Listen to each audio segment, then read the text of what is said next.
for staying with us this morning. Let's try to take you through the headlines of some of the dailies we're seeing here this morning and return for a quick analysis. Of course, our analyst is in the house. Show me. The Nation newspaper leads the way this morning. We see right here this much of tax reforms. You know, NRS chair, tax reforms will support sustainable growth. Well, you know, Mr. Show me, you'll tell us a bit later, you know, some of these controversies that is still going on around the tax reform. Is my money leaving my pocket? We'll talk about that. On the Hope newspaper this morning, right about here, Ayedatua has donated his own salary at fallen heroes and appeals for fund. We'll let you know some more details on that when we drive the vehicle to that corner. The Punch newspaper, this time politics 2027 battle, Rivers crisis escalates as top APC governors back Fubara. Of course, he's in the APC now, and what did we expect? That's what's going to happen. And the Daily Times this morning, a little bit of sports picture, right, that we'll talk. But something on politics as well. Resign your ministerial appointment, face Rivers politics. APC National Secretary warns the Minister of the FCT, Wike. Will they heed? Well, let's see.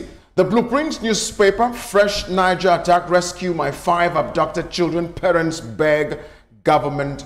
A sad one right there we just talked about a few seconds ago. But the News Direct this morning, resign if you will continue to cause instability. APC National Secretary is telling Nyesom Wike. And on the Daily Independent, the same matter again, politics of APC and Wike. I don't know if Wike is getting all of this kinds of, but for the Wike I know. Oh boy. This Nigeria, Armies rescues 13, recovers 27 bodies in Nguru boat mishap. That's a little bit of another sad matter right there. But the Platform Times shifts course. Court freezes 30.7 million in alleged NNPCL fraud probe. Okay, you know, when I hear this kinds of money, sometimes I shudder. But well, the Leadership newspaper is where we're going to right about now. Federal government okays retirement age extension for skilled health workers, and 19 banks meet new capital requirement ahead of March 31st headline. And we talked about something like this some time ago, but we'll let you know more as we drive to that corner. And of course, finally, the Platform Times, where sports always take the banner right there. And my guy Osime, Nigeria 4, Mozambique 0. If I was them, I probably resign from sports. But Mr. Show, let's talk this tax reform this morning on the Nation newspaper. The Nigeria Revenue Service chairman is saying that the tax reforms will support sustainable growth. Nigerians are still unsettled with the conversations about this new tax reforms. In fact, now when you transfer money, you have to have the name gift on it. Oh God. No, you know, the essence of that is very clear. Right. Look, when you transfer money, states the purpose. It's better. It saves you a lot of trouble because eventually you will have to explain what money is for. I'll give you an example. You are sending 500,000 to somebody as a gift. You must classify as a gift. Do not forget the other person too will also have to file the returns. Right. And in his returns, he would clearly state what it was. Absolutely. So what you see happening is that there is a lot of scaremongering going on. The government is not, from what Taiwo Oyedele said, I don't think they're going after people transferring 50,000, 80,000. That's not the goal.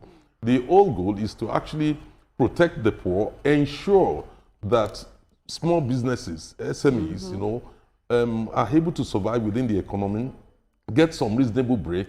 Currently, initially, we thought it would be 50 million. Now it's 100 million. So if you have a turnover of 100 million as a small, medium scale enterprise, and you don't need to pay any tax on that. a company tax on it in any form at all, except you're earning above that, then you have a grade. Even if you're earning a bit above, there's a difference between somebody earning 150 as revenue and somebody earning 1 billion. So it's also classified, you pay at different stages, at different levels. To many poor families, many people will not realize the fact that they won't even pay a penny. I mean, if you're earning less than 80,000 naira a month, there's no reason to pay personal income tax, pay as you earn. So that is not going to happen. So you have to take the whole money home. At the end of the day, even if you're self-employed, there are people who are exempted. People like organizers, small lockers and all that. They're exempted from paying any form of tax. Nobody's going to harass them. For those who are also in formal employment, all you need to do is to make a declaration, declare upfront, self-assessment. And after doing that self-assessment, do not forget the difference from the past is this. No matter what you write down, you cannot claim that you're earning, you have not made profit this year. Meanwhile, you have traveled to United States with your family on vacation 2 or 3 times in a year. So that will no longer be possible because your name will now be your TIN, your tax identification number. So the Nigerian Revenue Service will be able to see your account. The issue is not to take any money from your account. It's not going to happen. If the assessment differs from yours, you have the ombudsman, who will now come in. It used to be what they call the tax tribunal. So the ombudsman will now come in, look at both arguments, and look at what you have declared, look at the evidence they have generated, and then take an informed decision on it. So Olamide and Ray, I'm sure if they go through, they'll see you went to London, you went to Barbados. But for me, on a more serious note, with this whole tax thing, I always encourage Nigerians, go out and pay your tax, because we often speak about traveling out, and I needed to understand that those places, they do not joke with their tax. And if we want our country to be better, we ourselves need to do better. But my only problem with this, and my only hope, is that we get to see the dividends of the tax. Oftentimes Nigerians will say that, when we pay tax, our roads are bad, our hospitals. So I'm hoping that this new revenue service that we have will make sure that there is accountability. We had a guest yesterday, and Adeyemi, and well done to Adeyemi, fantastic guest. After he analyzed it, I could now understand, what the government is trying to do. They want to make sure that everybody pays their tax, which is the normal thing you're supposed to do as a citizen. I feel like we've been laid back for a very long time because, we will not pay tax. A lot of Nigerians have had that feeling. But at the end of the day, it's your duty. It's something that you're supposed to do. Now we just want the federal government, the tax collectors, when these monies are taken, let Nigerians see the dividends. And Olamide, before you jump on this, because I want all of us to have a bite before we get to our next conversation. I remember the former minister, Kemi Adedeji, when she was the Minister of Finance of this country, she honed on this, and the entire country went in sense on that, hey, how can you, because she said that Nigeria is at least paid a country that pays tax. And everybody jumped on her. But alas, here are we. Benjamin Franklin once said that the only 2 things in life that are certain are death and pay your taxes. Even in the Western world, it's completely unavoidable. You must pay taxes. It's your civic duty. However, I think that there's a lot of misinformation, and I'm very happy that the NRS chairman, Zacch Adedeji, has been very vocal in taking time to educate and dialogue with people and educate them about these new tax reform laws. He mentioned that a lot of people are politicizing it. They're saying there's political commentary. People are going to use it to marginalize their opposition. It's important that we don't politicize issues like this, and I'm happy he clarified, because the focus is on sustainable growth. Even if that growth pinches us for a little bit. So go out and pay your tax, actually. Exactly. But the federal government, we need to keep putting the conversation and the information about the tax law out there so that we silence the controversy around. And also, let's see dividends. I think dividends will help us silence the controversy. When we see the dividends. Let me help you with some figures so that we know how dire the situation is. There is little or no option but to get those who can afford to pay, and that is what the government is trying to do, to expand the tax net over those who are refusing to pay. Somebody who is earning $1 billion naira paying 500,000 naira tax. Can you imagine? Imagine. In Norway is an oil-producing country. Norway tax to GDP ratio is 47%. In Nigeria, another oil-producing country, our tax to GDP ratio is 13.5%.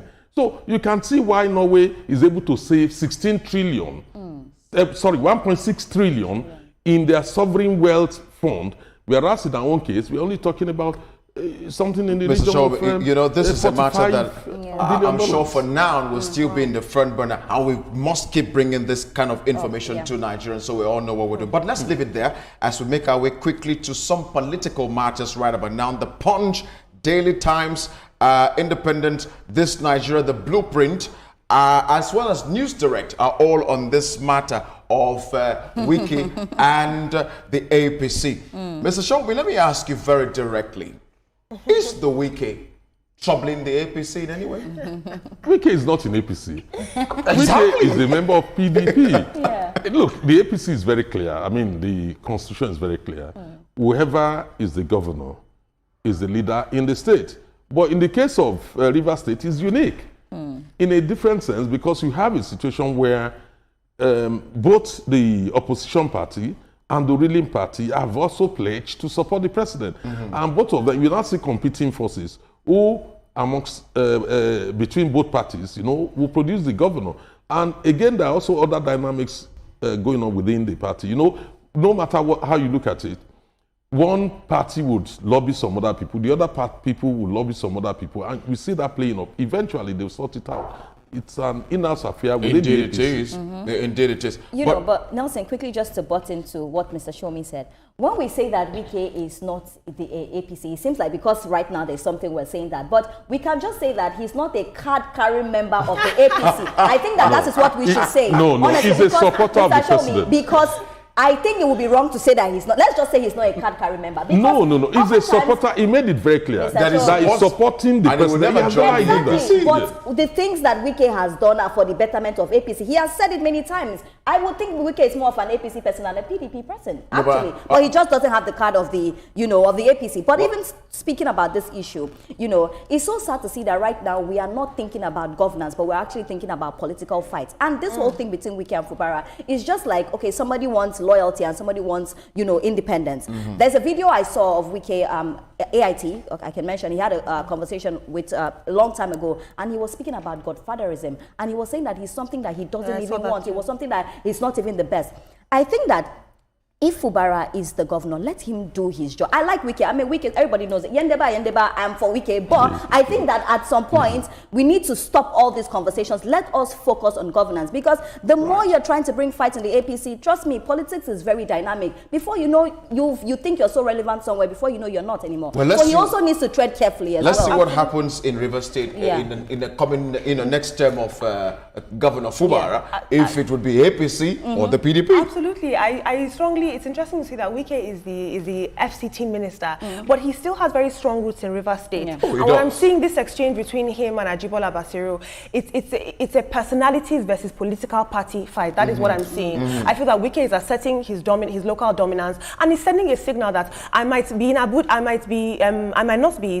I might not have power in Rivers State right now, but Abuja does not as the governor. But Abuja or nobody else controls Rivers State but me, and that is very, very dangerous. On the other hand, Ajibola Basiru is signaling it's not about personality, it's about party APC structures that determine how we move. But like Shomi said, whether APC, Wike, PDP in Rivers, both are in support of President Bola Tinubu. Yes, and they need to focus on politics. They need to focus on, because the fight is a whole lot. When we talk about this godfatherism, all I can remember is just Ododo and what's the name of the Yaya Bello? Former governor Yaya Bello. We do not want the same thing. I feel like as a governor of a state, you have your mind, you have your ideology. I'm not saying don't have somebody you listen to, but don't have somebody that controls you. Well, and Olamide, we see on the Hope newspaper, the governor, Ayedatiwa, is using his money more like what the dancing man of Osun State also did some time ago, his own salary, to give to fallen heroes, and he's appealing for funds. Says our heroes'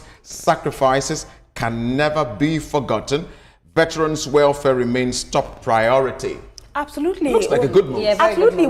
In America and in a lot of other countries, you see the respect that they have for vets. Right. You see the respect that they have for veterans. When you look at, the terrorism we have in this country, imagine somebody voluntarily choosing to sacrifice their life. I think this is great from Adedeji. Some of the best leaders are philanthropists at heart, and not only that, but they consider not just the average citizens, but the marginalized people and the forgotten in society, like our veterans. Indeed. Let's move a bit quickly. Mr. Shomi, the Platform Times, this is corruption matters here. Court freezes 30.7 million in alleged NNPCL fraud. Probe NNPC again. EFCC links funds to BDC. Look at that. Operator, FIRS official, and over 4 billion naira allegedly moved through BDC channels. Judge gives 14 days ultimatum to claimants. 14 days too plenty now. 2 days. The bodies were moved in a second. You know, interestingly, what you notice is some people had argued that, we are not going to see much battle against corruption on that. But we are beginning to see that, in fact, it's not just the EFCC doing it. The president actually gave them a free hand. And then we've seen the EFCC expanding the battle. Gone are the days when the EFCC chairman will look at the body language of the president. He's not looking there anymore. I mean, they're just doing their job as an institution. And that is why, in the case of Bauchi State, you saw the governor trying to politicize the arrest of his commissioner on charges of sponsoring terrorism with clear evidence, according to the EFCC. That is for the court to determine whether it is true or not. But the fact of the matter is, the president did not intervene in any form and said, look, it's a governor, I need his support because of upcoming elections. Please leave him alone. No, he's still clear of it. So, and that is what we need. We need to grow institutions, develop institutions so that they can flow on their own. They don't need to look at the body language of any president or anybody. You know, at the end of President Bola Tinubu's term, I'd like to write a book myself. But very quickly to the sporting life, which is always where we draw the curtains.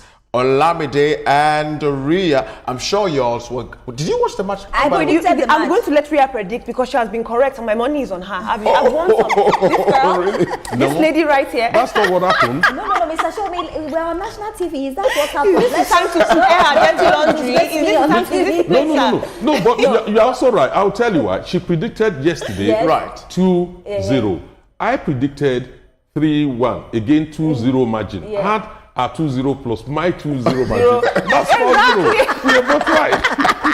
That mark is marking, sir. But I think the Super Eagles are doing really well. Absolutely. I think they are pepping up now. I feel like all what we've been saying on this table, telling them that the Super Falcons are doing well, you need to take lead from them. We see that they are putting all that energy. Did we all see Osimhen and Ademola Lookman clash? You know, those guys were fantastic. Hence the rider here, Osimhen stopped from punching. That's what I'm talking about. That's what, do you see?